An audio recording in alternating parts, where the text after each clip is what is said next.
Jerusalem is woken up to the sound of a Musaharaty.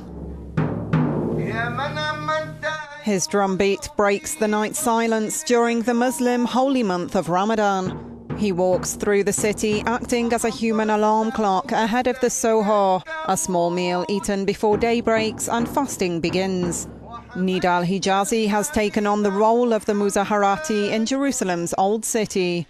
He stops at almost every house in the neighborhood to call out the residents' names. It's a tradition dating back centuries. In the past, he says, we heard there were many Musaharaty, but then this figure disappeared for a number of years. So we wanted to revive this old Palestinian tradition in Jerusalem, particularly in the Old City.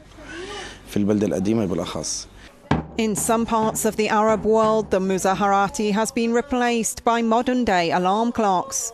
But in Jerusalem, Nida al-Hijazi wishes to uphold the ancient tradition for as long as possible.